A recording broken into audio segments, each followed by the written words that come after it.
मोहनताड़म नमो सिद्धाणम नमो आयरियाणम नमो वेच्छायाणम नमो लोये सब साहुणम।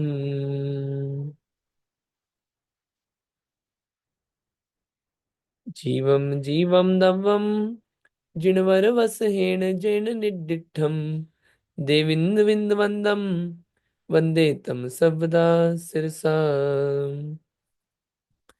महान ग्रंथ द्रव्य संग्रह, जो वास्तविकता में पदार्थ कैसे हैं, पदार्थों का स्वरूप क्या है, वो चल रहा है अपना। इसमें सबसे पहला अध्याय, जिसमें 6 द्रव्य और 5 अस्थि का स्वरूप चल रहा है, उसमें सबसे पहले जीव द्रव्य, जीव द्रव्य को समझाने के लिए 12 गाथाएं चली अपनी। एक गाथा में पहले बताया जीवों का 9 अधिकार, 9 बातें। तो 9 बातों को समझाने के लिए 12 गाथा। तो उसमें ये अंतिम गाथा है आज जीव को समझाने के लिए। शब्द आया था ना उसमें, सिद्धो सो विश्व सोड्ड गई, ऊर्ध्वगमन समा स्वभाव और सिद्ध स्वभाव। तो उसको समझाने के लिए अब ये गाथा है, इस गाथा को हम समझेंगे आज। अत इदानीम गाथा पूर्वार्धेन सिद्ध स्वरूपम उत्तरार्धेन पुनर् ऊर्ध्वगति स्वभावम च कथयति। अब यहाँ गाथा के पूर्वार्ध से सिद्धों का स्वरूप और उत्तरार्ध से उनका ऊर्ध्वगमन स्वभाव कहते हैं। पूर्वार्ध यानी पहले हम सिद्धों का स्वरूप कहेंगे, और उत्तरार्ध यानी कि बाद में हम उनका ऊर्ध्वगमन स्वभाव के बारे में चर्चा करेंगे। गाथा पढ़ लेते हैं। आपको कनेक्ट होना है ना, क्या चल रहा है अपना। निकम्माट गुणा किंचूणा चरम देह दो सिद्धा लोयग्ठिदाणिच्चा उपादव एहिं संयुत्ता। निकम्माट गुणा किंचूणा चरम देह दो सिद्धा लोयग्ठिदाणिच्चा उपादव एहिं संयुत्ता। गाथा बहुत अच्छी है, सिद्ध भगवान के बारे में बताया है। निकम्मा शब्द कितना अच्छा ही है। निकम्मा, दुनिया में अगर किसी को आप बोलो निकम्मा तो गाली लगती है वो, लेकिन क्या बोल रहे हैं सिद्ध भगवान को, निकम्मा है। सिद्ध भगवान कैसे हैं, निकम्मा। निकम्मा यानी कि कर्म रहित है, और दुनिया में बोलो किसी को तो ऐसा लगता है हमको कैसे बोल दिया। सिद्ध भगवान के लिए तो ये उपमा चल रही है, कौन सी, निकम्मा। 8 गुणा, 8 गुण वाले हैं। किंच ऊणा चरम देह दो, किंच कुछ, ऊण यानी कि कम, चरम देह दो, चरम यानी अंतिम, देह दो यानी शरीर से, ठीक है। अंतिम शरीर से कुछ कम है, कौन है, सिद्धा, सिद्ध भगवान। और लोयग्ठिदा स्थित कहाँ पे है, लोय अग्ग, लोक के अग्रभाग में स्थित है। निचा नित्य है। उपाद व एहिम, उपाद वय हिम, उत्पाद यानी उत्पाद, वय यानी व्यय, उत्पाद और व्यय से संयुक्ता युक्त है। शब्द समझ में आए कि, देखिए वापस बोलते हैं, आप शब्द के अर्थ सोचना, क्लियरिटी होगी। निकम्माट गुणा किंचूणा चरम देह दो सिद्धा लोयगठिदाणिच्चा उपादवैहिं संयुक्ता। क्लियर है। सिद्ध भगवान कैसे हैं, निकम्मा है, कर्म रहित है, 8 गुण वाले हैं, चरम देह से अंतिम देह से कुछ कम आकार वाले हैं, लोक के अग्रभाग में स्थित है, नित्य है, और उत्पाद व्यय से संयुक्त हैं। ऐसे हैं सिद्ध भगवान। ठीक, अर्थ में यही है, सिद्ध भगवान कर्मों से रहित हैं, निकम्मा, 8 गुणा, 8 गुणों के धारक हैं, किंचुणा चरम देह दो, अंतिम शरीर से कुछ न्यून कम आकार वाले हैं, लोयग्ठिदा लोक के अग्रभाग में स्थित हैं, निच्चा नित्य हैं, उपाद वैहिम संयुक्ता उत्पाद व्यय से युक्त हैं। अब इस बात को अपन पूरा डिटेल में पढ़ेंगे। समझ में आया पूरा। गाथा समझ में आ गई? पढ़िए गाथा, पढ़िए एक बार, फिर अपन इसके टीका पे चलेंगे। पढ़िए गाथा। किसी को पढ़ना है तो पढ़िए गाथा। रीटा आंटी जी, उमा आंटी जी, किसी को पढ़ना है तो पढ़िए।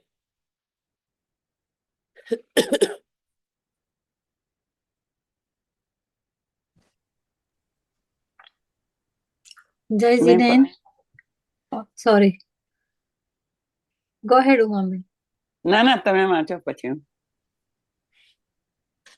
जय जिनेन। निकम्मा अठ गुणा किच्छु किंचुणा चरम देह दो सिद्धा लोय लोय गठिदा णिच्चा उपा उपाद वय वये हिम संजुता। बहुत बढ़िया। हाँ जी, आगे पढ़िए उमा आंटी जी। जी. निकम्मा अठ गुना किंचुना चरम देह दो सिद्धा लोयक गठी दाणिचा उपपाद वहे हिम संजुता. बढ़िया, बहुत अच्छा। ठीक है, और किसी को पढ़ना है? चलिए अपन टीका पढ़ते हैं। टीका पढ़िए। पढ़िए उमा आंटी जी, टीका पढ़िए। भैया और किसी को पढ़ना रहे तो कहिए, नहीं तो हाँ, मैं और पढ़ूंगी. किसी को, और किसी को पढ़ना हो तो हाँ, मतलब पढ़ लीजिए। आपका माइक ऑन था इसलिए मैंने आपको ही बोल दिया था। हाँ पढ़िए, अभी चालू करिए, बीच में किसी को दे देंगे। चालू करिए अभी तो आप। ठीक है. टीका. सीधा माने सिद्ध होते हैं, इस प्रकार यहाँ भवंती माने होते हैं, क्रिया अध्याहार है. कैसे होते हैं? निकम्मा अठ गुना किंचुना चरम देह दो. कर्मों से रहित, 8 गुणों से सहित, अंतिम शरीर से कुछ न्यून ऐसे सिद्ध होते हैं. इस प्रकार गाथा के पूर्वार्ध से सिद्धों का स्वरूप कहा. अब उनका ऊर्ध्वगमन स्वभाव कहा जाता है. लोयक गठिदानिचा उपपाद वहीम संजुता. वे सिद्ध भगवान लोक के अग्रभाग में स्थित है, नित्य है और उत्पाद व्यय से संयुक्त है. हम्म। अब ठीक है, यहाँ तक क्लियर है सबको? वही गाथा की बात चल रही है। अब इसी का और विस्तार अपन समझेंगे। पढ़िए। अब विस्तार कहा जाता है. कर्म शत्रुओं के विध्वंसक स्वशुद्धात्मा की सम्मिति के संवेदन के बल से ज्ञानावरणादि मूल और उत्तर समस्त कर्म प्रकृतियों का विनाश करने के कारण सिद्ध भगवान 8 कर्म से रहित है. 8 कर्म से रहित क्यों है? क्योंकि कर्म शत्रुओं का नाश करा उन्होंने। कैसे हुआ कर्म शत्रु का नाश? अब कर्म शत्रु का नाश करने के लिए सहारा अपनी आत्मा का ही लेना पड़ेगा। कोई बाहर की चीजें काम नहीं आएगी। बाहर की चीजें तो सिर्फ एक चैनल है, माध्यम है। भगवान भी एक माध्यम है, पूजा भी एक माध्यम है, स्वाध्याय भी एक माध्यम है। ये एंड गोल नहीं है। इन सब का उपयोग करके अपनी आत्मा की तरफ अपना उपयोग जमे, वो है मुद्दे की चीज। ये सब तो चैनल है, चैनल। इनकी मदद लेके हम अपनी आत्मा की तरफ जाएं, अपनी आत्मा का अनुभव करें। उससे ज्ञानावर्णाधिक 8 कर्म की मूल प्रकृति और उत्तर प्रकृति 148 कर्म प्रकृतियों का नाश होता है। और उससे 8 कर्म रहित होने से सिद्ध भगवान क्या कहलाते हैं? 8 कर्म रहित कर्म शत्रुओं के विध्वंसक। हम्म। सम्मतनान दंसन वीर्य सुहोमम तहेव अवगहनम अगुरु लहु अववाहम 8 गुना होन्ति सिद्धानम. ये लाइन कहाँ पे पढ़ी सम्यक आपने पहले? ये लाइन कहाँ पढ़ी है पहले? सिद्ध भक्ति हाँ, सिद्ध भक्त। प्राकृत में. बढ़िया। पढ़िए आगे। जी, मैं रोज पढ़ती हूँ. बढ़िया बढ़िया। सम्यक्त ज्ञान दर्शन वीर्य सूक्ष्मत्व अवगाहन अगुरु लघु और अव्याबाद ये सिद्धों के 8 गुण होते हैं। इस गाथा में कथित क्रम पूर्वक 8 कर्म रहित सिद्धों के 8 गुण कहे जाते हैं। ये 8 गुणों के नाम है। 8 कर्म गए तो 8 गुणों के नाम भी बता दिए। क्या सिद्ध भगवान के पास 8 ही गुण है क्या? सिर्फ 8 ही है? नहीं, नहीं। नहीं। मुख्य रूप से 8 गुण समझाए जाते हैं। गुण तो कितने हैं? अनंत गुण। तो उनमें मुख्य 8 गुण कौन से हैं? सम्यक्त्व, ज्ञान, दर्शन, वीर्य, सूक्ष्मत्व, अवगाहन, अगुरु लघु और अव्याभान। 4 गुण प्रकट हुए घातीय कर्मों के नाश से, और 4 हुए अघातीय कर्मों के नाश से। ऐसे 8 गुण प्रकट हो गए। पढ़िए आगे। केवल ज्ञानादि गुणों के स्थान रूप निज शुद्धात्मा ही उपादेय है। ऐसी रुचि रूप निश्चय सम्यक्त जो पहले तपश्चर्या की अवस्था में भावित किया था, भावना की थी, अनुभव किया था, उसके फलभूत समस्त जीवादि तत्वों के विषय में विपरीत अभिनिवेश रहित परिणति रूप परम क्षायिक सम्यक्त कहलाता है। सबसे पहला शायिक सम्यक्त्व। शायिक सम्यक्त्व कैसा है? इसमें अब अभिप्राय जो है, कैसा है अभिप्राय? विपरीत अभिप्राय नहीं है। अब सच्चा अभिप्राय है। किनके विषयों में? जीवादि जो 7 तत्व हैं उनके विषय में अब उल्टा अभिप्राय नहीं है, उल्टी मान्यताएं नहीं है। क्या है? सच्ची हो गई मान्यता। कैसे हुई सच्ची मान्यता? फर्स्ट लाइन में लिखा है कि देखो, ये जो अपना आत्मा है यही वास्तव में ग्रहण करने लायक है। बाकी इसके अलावा और कुछ भी वस्तुएं ग्रहण करने लायक नहीं है। यही काम है, यही काम आने वाला है। इसी के आधार से सब चीजें मिलेगी। ये नहीं है तो कुछ नहीं मिलेगा। केवल ज्ञान भी इस आत्मा के अंदर से ही मिलेगा और आत्मा को ही मिलेगा। कहीं केवल ज्ञान बाहर से नहीं आएगा और कहीं बाहर में नहीं रहेगा, अंदर से आएगा और अंदर में ही रहेगा। तो ऐसी रुचि जब इस आत्मा की होती है, इस आत्मा की इतनी महिमा आती है कि मेरा आत्मा कितना शक्तिवान है, बलवान है, उसकी इतनी महिमा आए और वहां पे अनुभव हो, तो उससे क्या होता है? विपरीत अभिनिवेश हटता है और शायिक सम्यक्त, परम शायिक सम्यक्त की प्राप्ति होती है। पहला गुण। आगे। अभिनिवेश माने क्या? अभिप्राय, अभिप्राय। अभिप्राय। ओके। ओके।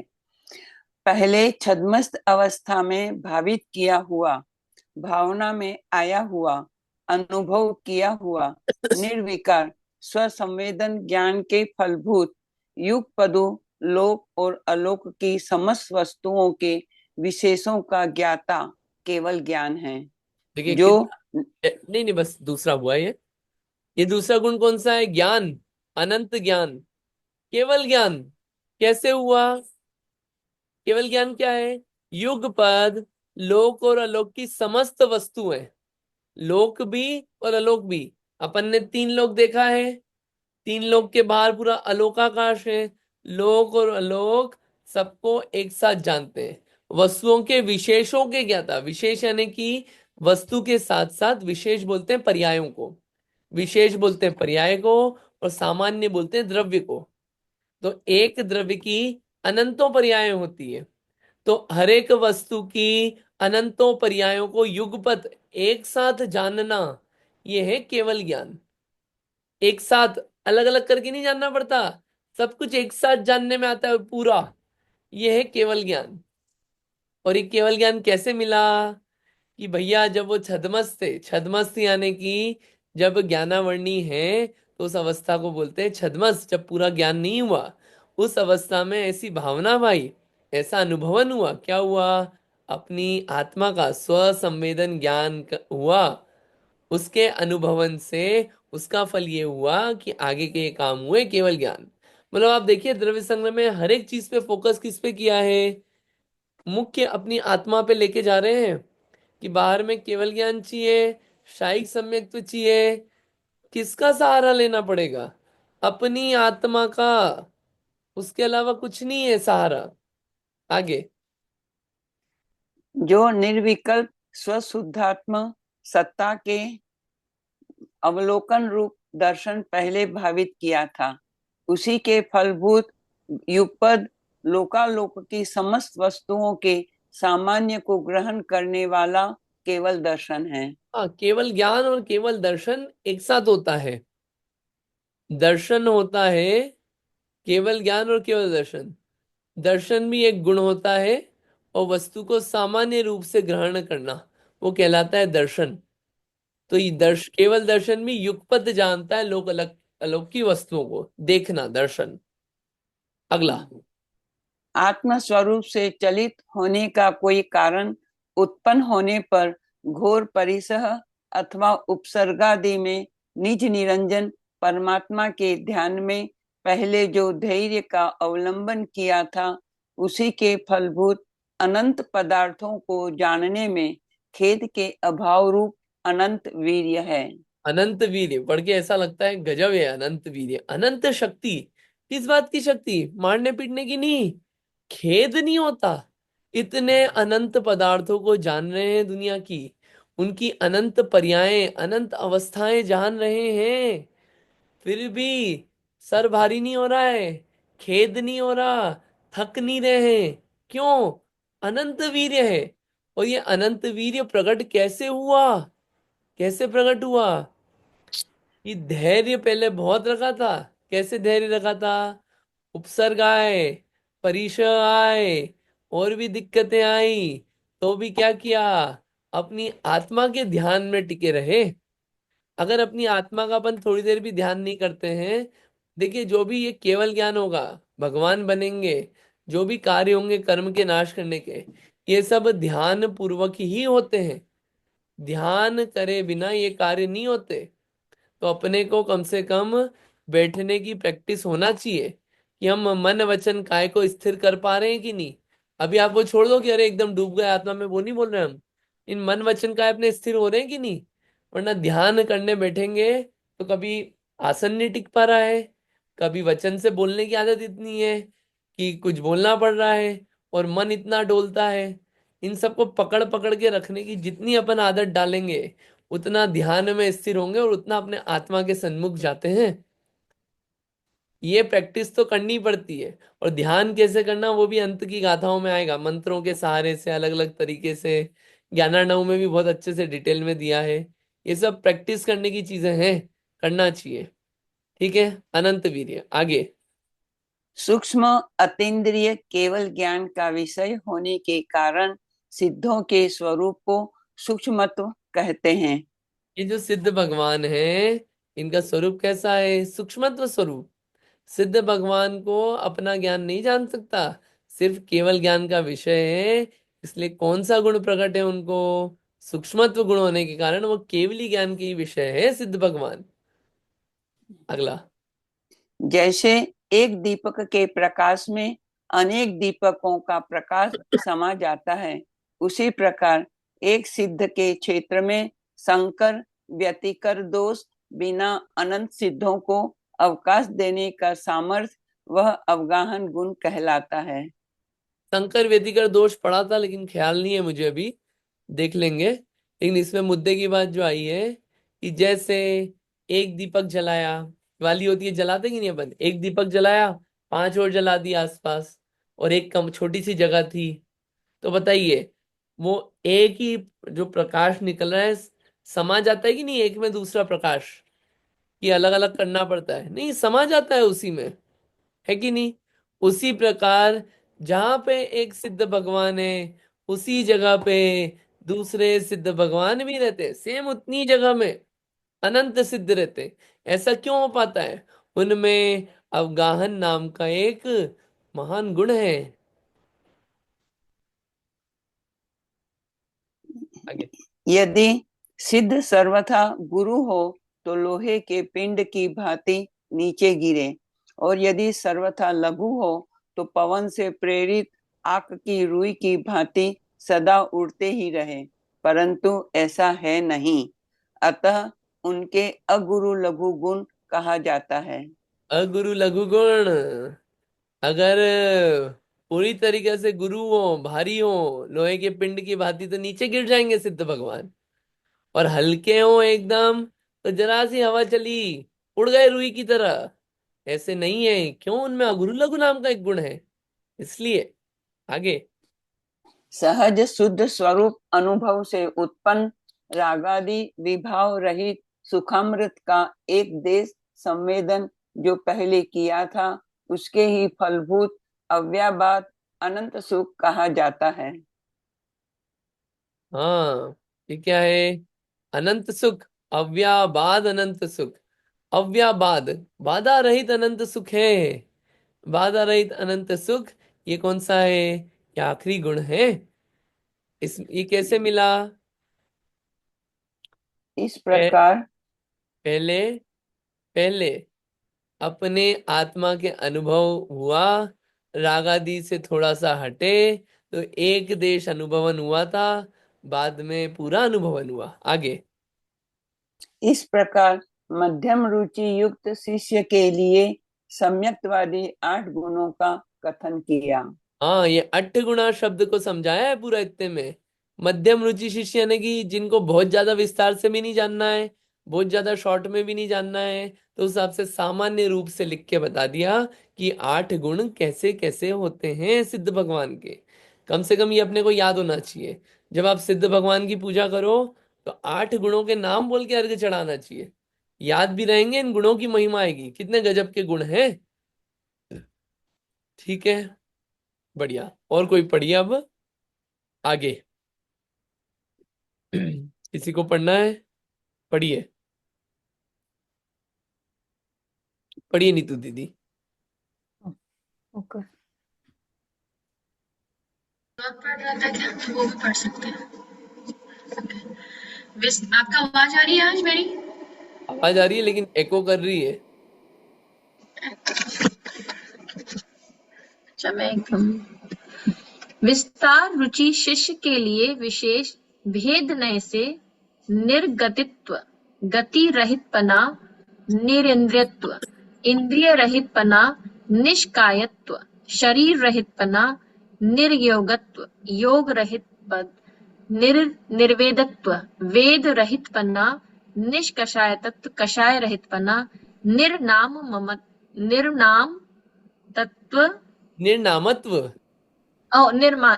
निर्नामत्व, नाम रहितपना, निर्गोत्रत्व, गोत्र रहितपना, निरायुषत्व, आयुष्य रहितपना इत्यादि विशेष गुण तथा अस्तित्व, वस्तुत्व, प्रमेयत्वादि सामान्य गुण स्व आगम से अविरोध रूप से जनागम अनुसार अनंत जानना। ये और क्या है? और विस्तार से जानना है किसी को, तो और भेद कर करके हम सिद्धों के गुण बताएंगे। निर्गतित्व, जितने भी अपन ने मार्गना पढ़ी ना, सारी मार्गना लगा लो। गति रहित हैं, इंद्रिय रहित हैं, काय रहित हैं, योग रहित हैं, वेद रहित हैं, कषाय रहित हैं, संज्ञा रहित हैं, ऐसे सब लगा लो आप। निर्नामत्व, नाम रहित, गोत्र रहित, आयुष्य रहित, और फिर अस्तित्व गुण है, वस्तुत्व, प्रमेयत्व, द्रव्यत्व, अगुरु लघुत्व, प्रदेशत्व। ऐसे अनंतों गुण किसके पास हैं? सिद्ध भगवान के पास हैं। जब अपन सिद्ध चक्र विधान करते हैं, तो वो जो चलते हैं ना मंत्र, पूरे पूरे मंत्रों में सिद्ध भगवान के गुण आते हैं। वो लिखने को तो और लिख देते, लेकिन ठीक है, उतना उतना लिख के उन्होंने शांति करी। कितने सारे गुण हैं उसमें, आप पढ़ना। एक एक मंत्र जो बोलते हैं, वो सिर्फ अर्घ चढ़ाने के लिए नहीं, सिद्ध भगवान के लिए उपमाएं हैं वो सब। आप उनको एक एक उपमाओं को समझो, आपको समझ में आएगा। सिद्ध भगवान के गुण बोलते जाओ, खत्म नहीं होंगे। चलिए आगे। संक्षेप रुचि शिष्य के लिए विवेक्षित अभेदन नय से सिद्ध को अनंत ज्ञान आदि 4 गुण अथवा अनंत ज्ञान, अनंत दर्शन और अनंत सुख ये 3 गुण अथवा केवल ज्ञान और केवल दर्शन ये 2 गुण हैं। साक्षात अभेद नय से शुद्ध चैतन्य ही एक गुण है। हाँ, बहुत संक्षेप में जानना है तो इतना जान लो कि अनंत ज्ञान आदि गुण है, या फिर केवल ज्ञान केवल दर्शन गुण है, या एक समझ लो चैतन्य नामक गुण है सिद्ध भगवान को। बहुत संक्षेप में जानना है तो। और डिटेल में जानना है तो विस्तार करते जाओ आप। खूब गुण ही गुण है, शब्द कम पड़ जाएंगे। आगे। तथा वे सिद्ध कैसे हैं? चरम, अंतिम शरीर से कुछ न्यून है। वह किंचित न्यूनपना शरीर उपांग जनित नासिकादि छिद्र अपूर्ण होने से जिस क्षण संयोगी गुण स्थान के चरम समय में 30 प्रकृतियों के उदय का नाश हुआ, उनमें शरीरोपांग नाम कर्म का भी नाश हुआ। उसी क्षण हो गया ऐसा जानना। यहाँ पे क्या कोई बता, शंका? चरम शरीर से कुछ कम क्यों बोला? ये नासिका वगैरह ना, इसमें छेद होते हैं। यहाँ पे क्या, ये पोल होते हैं ये सब। यहाँ पे आत्म प्रदेश नहीं पाए जाते। तो ये शरीर हट गया, तो अंतिम शरीर से कुछ कम हो गया आत्मा का आकार, कुछ कम, इसलिए कुछ कम बोलते हैं। ठीक है, आगे कोई शंका करता है? कोई और शंका भी करता है कि जिस प्रकार दीपक को ढकने वाले पात्र आदि दूर होने पर दीपक के प्रकाश का विस्तार हो जाता है, उसी प्रकार शरीर का अभाव होने पर सिद्धों का आत्मा भी फैलकर लोक प्रमाण हो जाना चाहिए। गजब, यहाँ पे प्रश्न डाला इन्होंने। देखो, यहाँ पे जो आकार है, आपने बोला पुराने शरीर से, लास्ट शरीर से कुछ कम आकार है। हमने तो ये देखा है, आपको एग्जाम्पल देते दीपक का ही, कि दीपक को आपने एक ढक रखा था तो उसका प्रकाश उतने में ही रहता है, और जैसे ही उसका ढकने की चीज हटाई तो प्रकाश पूरा फैल जाता है। ऐसे ही सिद्ध भगवान के साथ होना चाहिए। आत्मा के आगे अभी ये शरीर लगा हुआ है, शरीर हटा दो तो आत्मा का स्वभाव तो कैसा है, पूरे लोकाकाश में फैलने वाला है। तो पूरे लोकाकाश में, लोक प्रमाण में फैल जाना चाहिए। ऐसा किसी ने शंका करी? समाधान, उसका समाधान किया जाता है। दीपक के प्रकाश का जो विस्तार है वह पहले से स्वभाव से ही होता है। पश्चात उस दीपक का आवरण हुआ है, परंतु जीव का तो लोक प्रमाण असंख्यात प्रदेशीपना स्वभाव है। प्रदेशों का विस्तार वह स्वभाव नहीं है। प्रश्न, ऐसा किस लिए? जीव के लोक प्रमाण प्रदेश पहले विस्तीर्ण लोक में फैले हुए निरावरण होते हैं और पश्चात दीपक की भांति आवरण हुआ है। उत्तर, इस प्रकार नहीं है, परंतु जीव के प्रदेश तो पहले से ही अनादि संतान रूप से शरीर से आवृत रहे हैं। अतः जीव के प्रदेशों का संकोच बाद में नहीं होता है तथा विस्तार शरीर नाम कर्म के अधीन ही है, स्वभाव नहीं है। इस कारण शरीर का अभाव होने पर प्रदेशों का विस्तार नहीं होता है। यहाँ अन्य उदाहरण दिया जाता है। नंबर 1, जैसे 4 हाथ लंबा वस्त्र किसी मनुष्य ने मुट्ठी में रखा हो, वह मुट्ठी खोलने के बाद पुरुष के अभाव में संकोच या विस्तार नहीं करता है। अथवा नंबर 2, जैसे गीली मिट्टी का बर्तन बनते समय संकोच और विस्तार को प्राप्त होता है, परंतु जब सूख जाता है तब जल का अभाव होने से संकोच और विस्तार को प्राप्त नहीं होता है। उसी प्रकार मुक्त जीव भी नंबर 1 पुरुष स्थानीय अथवा नंबर 2 जल स्थानीय शरीर का अभाव होने पर संकोच विस्तार को प्राप्त नहीं होता है। पूरा यहाँ पे इन्होंने खुलासा किया कि संकोच विस्तार को प्राप्त क्यों नहीं होता है। यहाँ पे इन्होंने दिया ना, जीव का तो लोक प्रमाण असंख्यात प्रदेशीपना स्वभाव है, प्रदेशों का विस्तार स्वभाव नहीं है। ठीक है, ये ऐसा इन्होंने जवाब दिया। प्रश्न है, ऐसा क्यों? कि जीव के लोक प्रमाण प्रदेश पहले लोक में फैले हुए निरावरण होते हैं और पश्चात दीपक की भांति आवरण हुआ है। तो उन्होंने बोला ऐसा नहीं है, उल्टा है। जीव के प्रदेश तो पहले से ही आवृत रहते हैं और बाद में उनमें संकोच नहीं होता है, और विस्तार जो है वो शरीर नाम कर्म के अधीन है, तो इसलिए विस्तार भी नहीं होता। उदाहरण दिया उन्होंने कि किसी के हाथ में ऐसे कपड़ा हो फोल्ड करा हुआ, ठीक है, मुट्ठी खोल दे और पुरुष नहीं हो, वहां पे व्यक्ति नहीं हो, तो ना कपड़ा खुलेगा ना बंद होगा, विस्तार होगा। ऐसे गीली मिट्टी का बर्तन जो होता है, जब बन रहा है तब तो संकोच विस्तार को प्राप्त होगा, लेकिन जब सूख गया, जल का अभाव है, तो संकोच विस्तार नहीं होगा। ऐसे ही जीव में भी ऐसा संकोच विस्तार नहीं होता कि पूरे लोक प्रमाण में फैल जाए।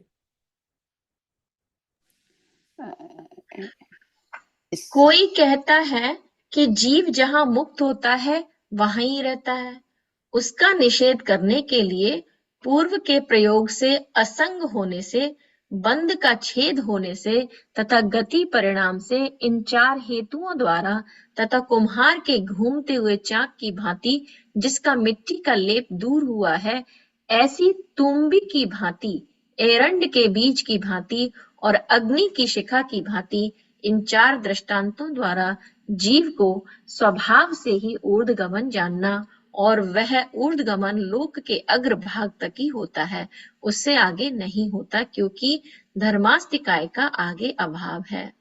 यहाँ पे देखिए, तो कहाँ पे रहते कि मान्यता है लोगों की कि जो ये कोई मुक्त हो गया तो वहीं रहता है, वो आगे कहीं नहीं जाता, वहीं भटकता रहता है, ऐसी भी मान्यता है। तो यहाँ बोल रहे देखो, जो मुक्त हो गया वो ऊर्ध्वगमन स्वभाव करता है, क्योंकि स्वभाव है ऊर्ध्वगमन, और लोक के अग्रभाग तक ही क्यों जाता है, कि धर्मास्तिका है, उसके आगे नहीं है, धर्म द्रव्य नहीं है आगे, इसलिए वो निमित्त नहीं है। और ऐसा चार उदाहरण दिए यहाँ पे, पूर्व प्रयोग से, असंग होने से, बंध का अभाव होने से, और गति परिमाण से, इस कारण से वो क्या है, ऊर्ध्वगमन स्वभाव करता है। उमांटी जी, सूत्र याद आया तत्वार सूत्र का 10वें अध्याय का? जी, आविद कुलाल चक्र व्य पगतले पालांबु वदे रंड बीज वदग्नि सीखा बच्चा। वाह, गजब है ना, तत्वार सूत्र की बात है। तो वो 10वें अध्याय में 10वें अध्याय में, बढ़िया। आगे वो जो किंचुना चरम देह तो बोले, उसका दूसरा कारण यह भी है, मैंने आज ही पढ़ा था कि हाँ बाल, नख और ये जो चमड़ी है उसमें आत्मा के प्रदेश नहीं होते, तो इस कारण से भी वो अंतिम शरीर से कुछ कम होता है। हाँ, ठीक बात है। बाल, नख, ये जो पोले होती ना, ये खाली जगह, ये पोले, इसमें आत्म प्रदेश नहीं है, बराबर है। हाँ, बढ़िया। आगे सिद्ध भगवान नित्य हैं, ऐसा जो नित्य विशेषण है वह सदा शिववादी कहता है कि कल्प प्रमाण समय बीतने पर जब जगत शून्य हो जाता है तब मुक्त जीवों का संसार में पुनरागमन होता है, उसका निषेध करने के लिए ऐसा जानना।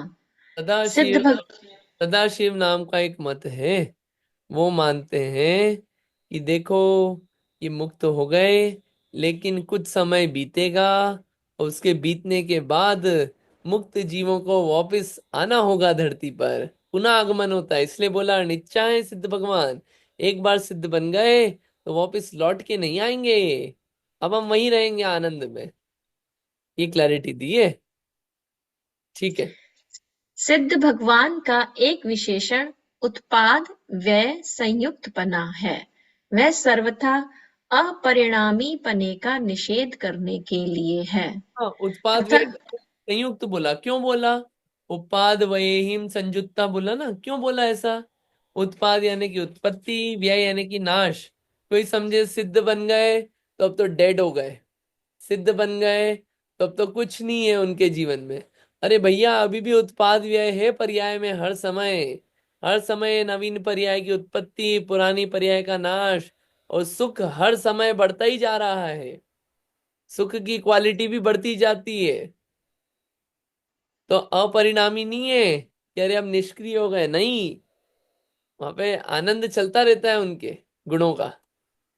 आगे तथा यह विशेष समझाया जाता है कि निश्चल अविनश्वर शुद्धात्म स्वरूप से भिन्न नारकादि गतियों में सिद्धों का भ्रमण नहीं होता, तो सिद्धों में उत्पाद भय किस प्रकार होता है? उसका समाधान। नंबर 1, आगम में कहे अनुसार अगुरु लघु गुण की षट स्थान पतित हानि वृद्धि रूप जो अर्थ पर्याय हैं, उनकी अपेक्षा से सिद्ध भगवान को उत्पाद व्यय घटित होता है। अथवा 2, ज्ञेय पदार्थ अपने जिस जिस उत्पाद भय द्रव्य रूप से प्रति समय परिणमित होते हैं, उनकी ज्ञप्ति के आकार से अनिहित वृत्ति से बिना इच्छा सिद्ध का ज्ञान भी परिणमित होता है। इस कारण सिद्ध भगवान को उत्पाद व्यय घटित होता है। अथवा नंबर 3, व्यंजन की पर्याय की अपेक्षा से सिद्धों के संसार पर्याय का विनाश सिद्ध पर्याय का उत्पाद और शुद्ध जीव द्रव्य रूप से द्रव्य है। इस प्रकार नए विभाग से 9 अधिकारों द्वारा जीव द्रव्य जानना। ये जीव द्रव्य जाना अपन ने 9 अधिकारों से, ये 9 बातें जो आई थी। कैसे सिद्ध भगवान में उत्पाद वे द्रव्य सिद्ध होता है? एक बताया कि षट स्थान पतित हानि वृद्धि रूप अर्थ पर्याय होती है, उस अपेक्षा से अगुरु लघु गुण की उस अपेक्षा से उत्पाद व्यय घटित होता है। ये षट स्थान पतित क्या है? आ, अनंत गुण वृद्धि, असंख्यात गुण वृद्धि, संख्यात गुण वृद्धि, और अनंत भाग वृद्धि, असंख्यात भाग वृद्धि, और संख्यात भाग वृद्धि। ऐसे पूरा चलता है, उसके डिटेल में नहीं जा रहे। ये षट स्थान, 6 स्थान पतित हानि वृद्धि रूप पर्याय होती है अगुरु लघु गुण की।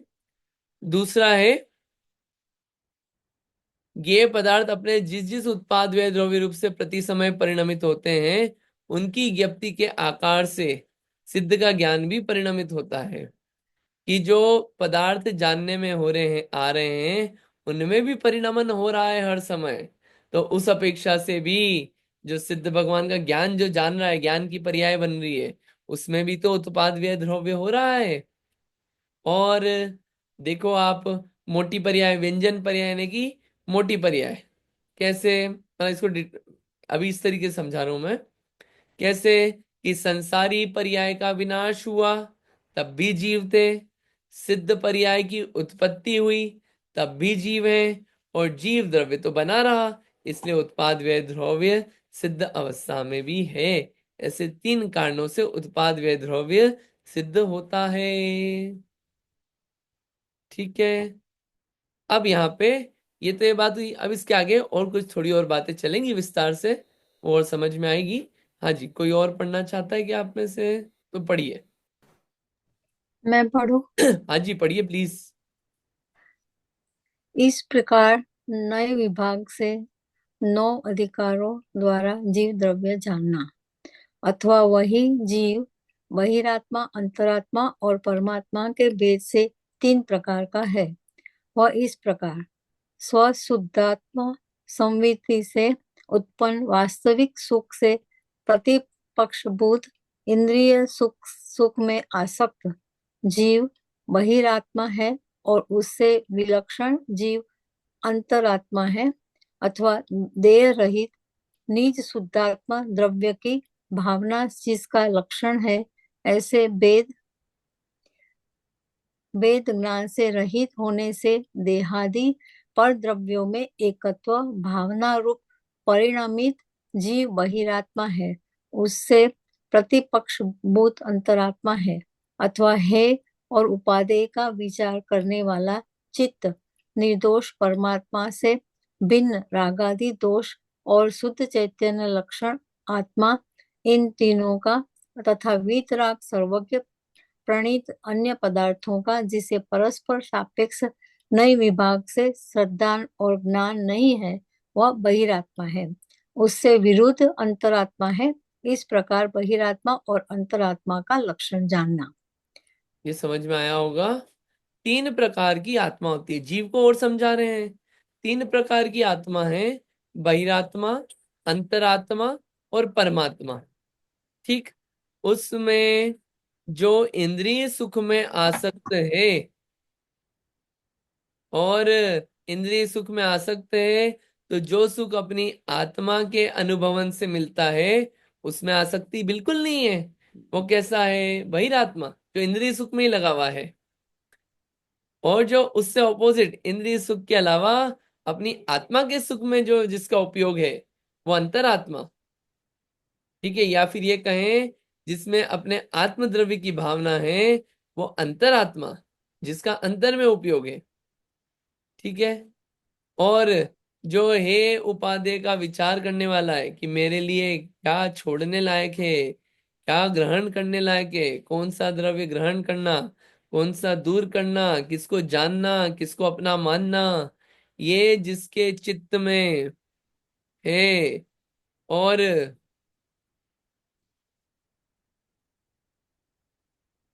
ऐसा जो आत्मा है, वो क्या है? वो अंतरात्मा। और जिसको ऐसा नहीं है, और जो वीतराग सर्वज्ञ के द्वारा जो बातें कही गई है नए आदि से, पदार्थों को नहीं जानता, श्रद्धा नहीं है उस पे, वो बहिरात्मा है। इस प्रकार अंतरात्मा बहिरात्मा जानना।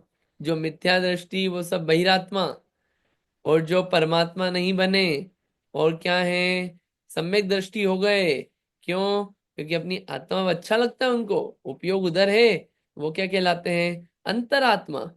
बहिर यानी बाहर, अंतर यानी अंदर। ये अंतरात्मा और बहिरात्मा। अगला। अब परमात्मा का लक्षण कहा जाता है। सकल विमल केवल ज्ञान द्वारा समस्त लोकालोक को जानता है, व्याप्त होता है, अतः विष्णु कहलाता है। एक एक शब्द परम के ब्रह्म। मीनिंग बता रहे हैं। आप बोलते हो ना विष्णु, ब्रह्मा, अलग अलग शब्द आते हाँ, हैं, उनके अर्थ बता हाँ, रहे। विष्णु क्या? कि सकल विमल केवल ज्ञान द्वारा, सकल यानी सब कुछ, विमल यानी स्वच्छ, ऐसा केवल ज्ञान जो है, जो सबको जानता है एकदम स्वच्छ रूप से, लोकालोक को, उसे, इसलिए परमात्मा को क्या कहलाते हैं? विष्णु। आगे। विष्णु।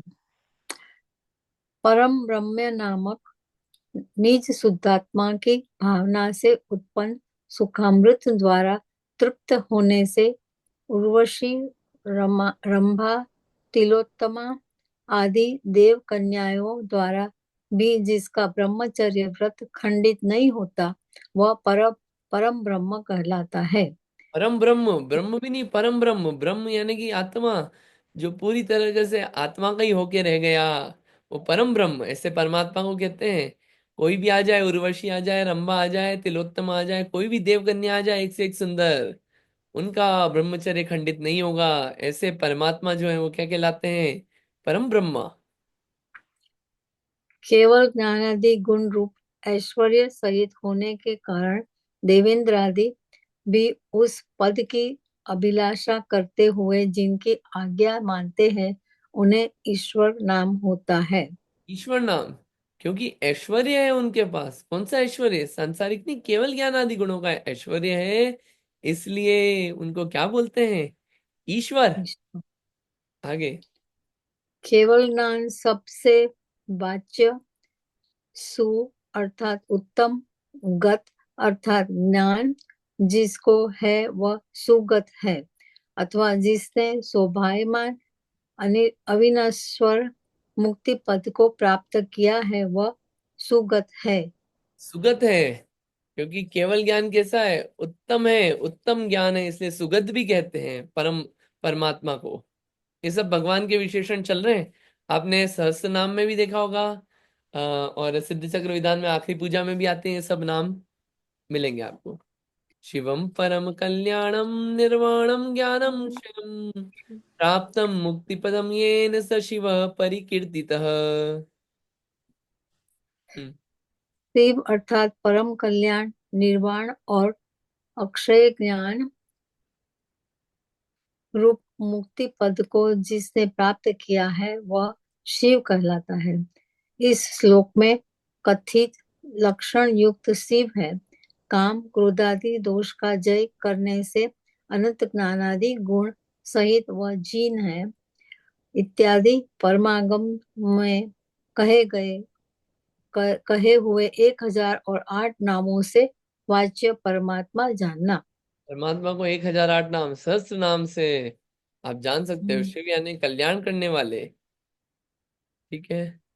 और जिन यानी कि अब उनके पास कोई काम क्रोध आदि नहीं है, उसको जीत लिया जिन्होंने, वो क्या कहलाते हैं?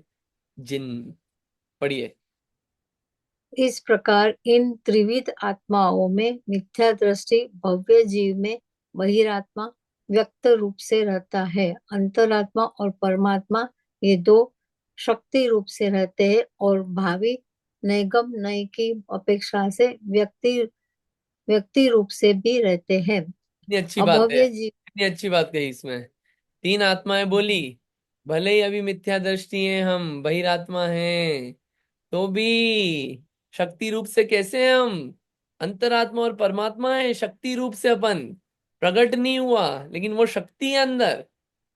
और भावी नैगम नय की अपेक्षा से, नैगम नय होता है जो भूत और भविष्य की पर्याय को वर्तमान का कहता है। फॉर एग्जाम्पल, कोई कलेक्टर की पढ़ाई कर रहा है तो क्या बोलते हैं, आइए कलेक्टर साहब। कोई डॉक्टर की पढ़ाई कर रहा है, अभी फर्स्ट ईयर में ही है, आइए डॉक्टर साहब। बना नहीं है भावी निगम नय की अपेक्षा से। ऐसे ही है भावी निगम नय की अपेक्षा से। अपन कैसे हैं, अंतरात्मा परमात्मा शक्ति है और प्रकट होगी। हम्म। अभव्य जीव। अभव्य जी- अभव्य जीव में बहिरात्मा व्यक्त रूप से तथा अंतरात्मा और परमात्मा ये दो शक्ति रूप से ही रहते हैं। भावी नैगम नय की अपेक्षा से भी उसमें अंतरात्मा और परमात्मा व्यक्ति रूप से नहीं रहते हैं। अभव्य में प्रश्न। नहीं रहेगा ये। कौन सा? सॉरी क्या? भावी निगम नय की अपेक्षा से अंतरात्मा और परमात्मा व्यक्ति। क्यों? क्योंकि वो कभी बन ही नहीं पाएगा, वो उसमें पात्रता ही नहीं है। प्रश्न। प्रश्न, यदि अभव्य जीव में परमात्मा व्यक्ति शक्ति रूप से रहता है तो उसमें अभव्यत्व किस प्रकार है? जब आप बोल रहे हो उत्तर, ना शक्ति है परमात्मा बनने की, तो फिर अभव्य क्यों बोल रहे हो आप उसको? बोलिए। उत्तर अभव्य जीव में परमात्मा शक्ति की व्यक्तता केवल केवल ज्ञानादि रूप से नहीं होती है। अतः उसमें अभव्यत्व है और शक्ति तो परमात्मा शक्ति तो शुद्ध नय की अपेक्षा से अभव्य और भव्य दोनों में समान है। तथा यदि अभव्य जीव में शक्ति रूप से भी केवल ज्ञान नहीं हो तो उसे केवल ज्ञान वर्ण कर्म सिद्ध नहीं होता है। भव्यत्व और अभव्यत्व ये दोनों अशुद्ध नय की अपेक्षा से है, ऐसा भावार्थ है। समझ में आया होगा। अब अभव्य जीव में परमात्मा शक्ति की व्यक्तता केवल ज्ञानादि रूप से नहीं होती है, तो उसमें अभव्यत्व है। और शक्ति तो शुद्ध नय की अपेक्षा से अभव्य और भव्य दोनों में समान है, शुद्ध नय की अपेक्षा से, लेकिन उसकी व्यक्ति उसमें पॉसिबल नहीं है, इसलिए उसको अभव्य कहा गया है। ठीक है, आगे। हम्म। इस प्रकार जैसे मिथ्या दृष्टि संज्ञक बहिरात्मा में नए विभाग से तीनों आत्मा दिखलाए हैं, वैसे ही शेष गुण स्थानों में भी समझना। देखो आप वह नए इस से प्रकार समझो, अगर आप नए से समझो वस्तुओं को तो देखो कितनी क्लैरिटी आती है। वरना कोई बेचारा मिथ्या दृष्टि है, कोई बेचारा क्रोधी है, तो अपने आप को दीन ही नहीं मानता रहेगा हमेशा, क्योंकि उसने पदार्थ को पूरा नहीं जाना अपने आप को कि मैं हूं कैसा, मेरे में कैसी कैसी चीजें हैं। वो उसको जो दिख रहा है, बस एक ही चश्मा लगा के देख रखा है। तो जो जिस चीज को देखेगा कि हाँ मेरे में काबिलियत है, तो उस काबिलियत को प्रकट करेगा, वरना दीनहीनता बनी रहेगी। इसलिए नए से जानना बहुत जरूरी है। हम्म। वह इस प्रकार बहिरात्मा अवस्था में अंतरात्मा और परमात्मा ये दोनों शक्ति रूप से और भाव हाँ, भावी निगम नए से। भावी निगम नय से व्यक्ति रूप से भी रहते हैं, ऐसा जानना। अंतरात्मा अवस्था में बहिरात्मा भूत पूर्व नय से तथा धी घी के घड़े की भांति और परमात्मा स्वरूप शक्ति रूप से तथा भावी नैगम नय से व्यक्ति रूप से भी रहता है। परमात्मा अवस्था में अंतरात्मा और बहिरात्मा दोनों भूत पूर्व नय से रहते हैं। हाँ, परमात्मा अवस्था देखो आप, तो बोल सकते हैं भैया ये अंतरात्मा बहिरात्मा दोनों है। क्यों? भूतपूर्व नए से पहली अवस्था ऐसी थी इनकी। और अंतरात्मा है तो हम भावी निगम नए से बोल देंगे परमात्मा का स्वरूप है, तो बहिरात्मा है तो बोल देंगे अरे आप तो परमात्मा हो। ये शब्द ही ऐसे हैं, अरे वाह, निगम नए से बोल रहे हैं हम, कोई गलत थोड़ी बोल रहे हैं, शक्ति है। आगे। अब तीन प्रकार के आत्माओं को गुण स्थानों में घटित करते हैं, मिथ्यात्व, सासाधन और मिश्र। इन तीन गुण स्थानों में तारतम्य रूप न्यूनाधिक भेद से बहिरात्मा जानना। जो शुरू के अविरत तीन गुण स्थान है, मिथ्यात्व, सासाधन और मिश्र, ये बहिरात्मा के गुण स्थान है। किसी में बहिरात्मापना कम है और किसी में ज्यादा है, ऐसी तारतम्यता जानना। अगला। अविरत गुण स्थान में उसके योग्य अशुभ लेश्या रूप से परिणमित जीव जगन्य अंतरात्मा है और क्षीण कसाय गुण स्थान में उत्कृष्ट अंतरात्मा है। अब अविरत अंतरात्मा में जो चौथा गुण स्थान वाला है वो जगन्य अंतरात्मा है, और क्षीण कषाय वाला जो 12वां गुण स्थानवर्ती जीव है वो उत्कृष्ट अंतरात्मा है। और जो बीच के बचे 5वें से 11वें वो कौन से हैं? मध्यम अंतरात्मा।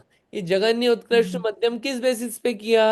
कि उनकी विशुद्धि कितनी हुई है, आत्मा के प्रति उपयोग की, आत्मा में लीनता की, आत्मा में अनुभवन की, उसके आधार पे अंतरात्मा का भी हमने डिवीजन कर दिया। हाँ पढ़िए। सहयोगी अंकित और भैया, मेरा एक अयोग प्रश्न है। हाँ जी बोलिए।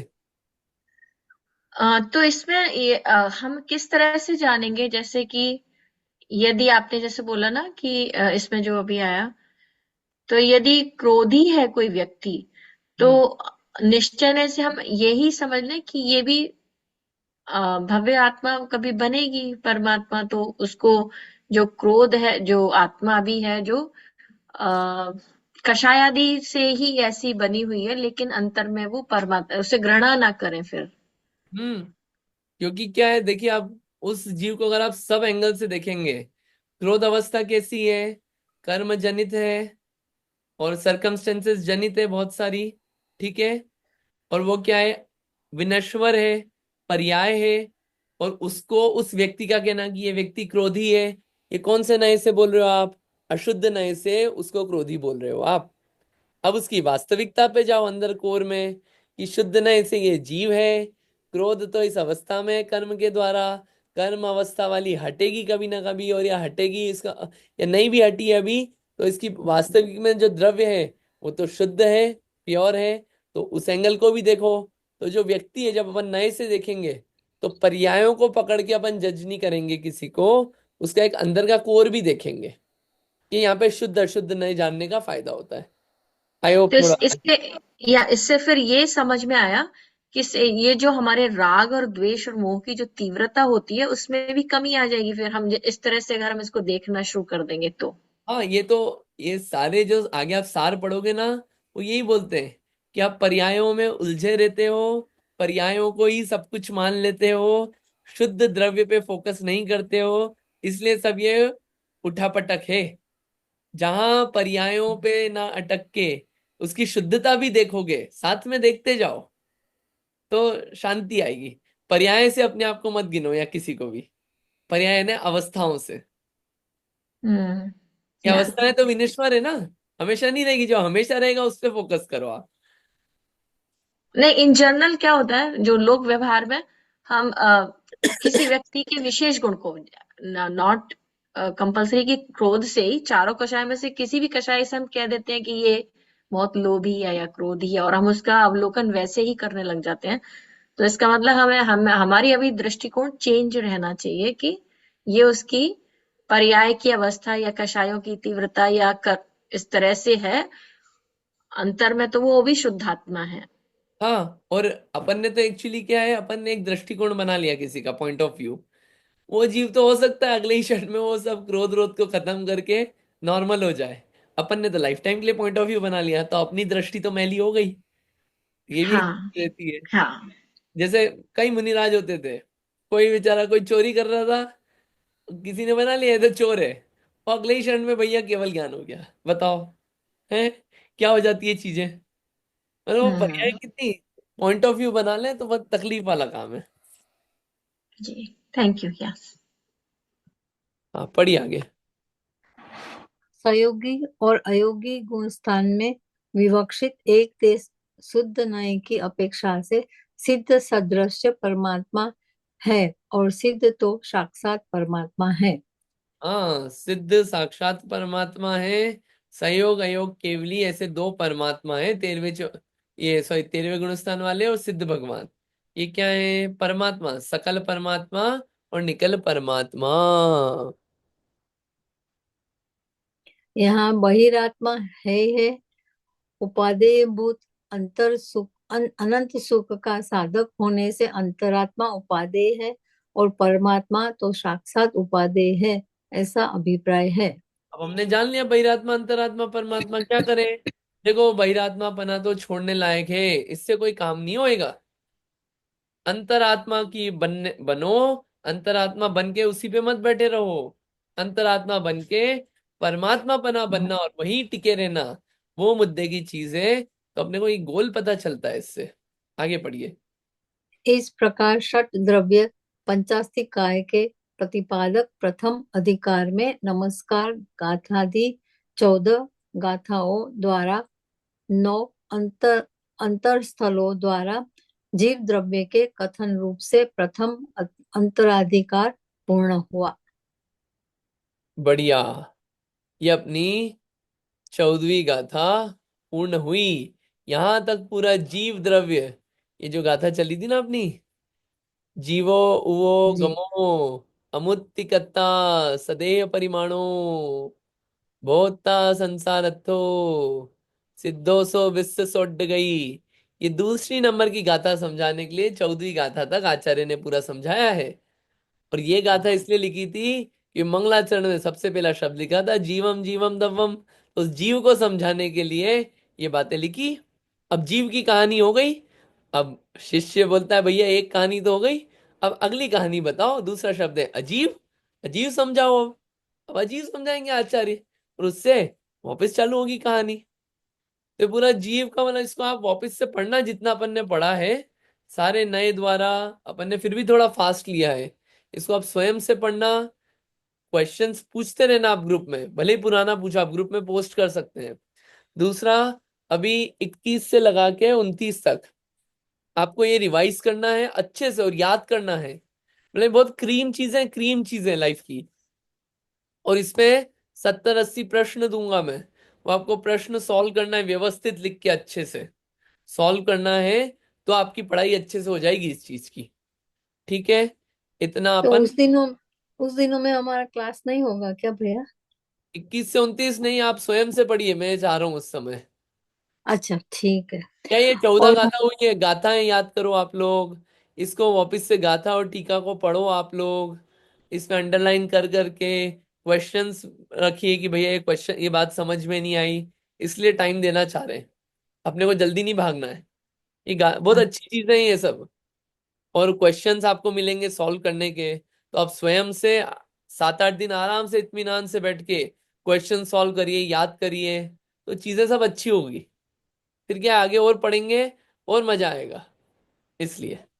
ठीक है, इतना रखते मुझे हैं। एक बात मुझे एक बात कहनी है। कल मैंने जो 14 गुरु स्थानक बारे में नाम दिए थे ना, तो हम्म। थोड़ा एक दो मैं भूल गई थी, तो मैंने किताब में से देख के बोला था। कोई बात नहीं, तो कोई बात नहीं। इसीलिए मैं, हाँ। नहीं नहीं, अरे कोई बात नहीं, उसमें कोई प्रॉब्लम नहीं है। अच्छा है, आप बोलते हो, आप एक्टिव रहते हो, अच्छी बात है ना। बाकी याद करना है सबको, है ना, गाथा याद करना है आप लोगों को। ठीक है, कल तो क्लास रहेगी। कल अपन टीका पढ़ेंगे। टीका में क्या है, प्रश्न उत्तर टीका में और डिटेल है इन सब चीजों का। तो वो अपन कल पढ़ेंगे, उसमें से मेन मेन प्रश्न कल उसके पढ़ लेंगे अपन। तो और बातें समझ में आएगी, और अच्छा लगा, समझ में आ जाएगा। ठीक। तो कल के बाद फिर क्लास सीधी 1 तारीख को होगी, जनवरी 1 को, राइट? 2 जनवरी को, राइट? नहीं, 30 और 31 मना सकते हैं पढ़ते हुए, ऐसी बात नहीं है। देखिए जैसा भी होगा कम्युनिकेट कर दूंगा मैं।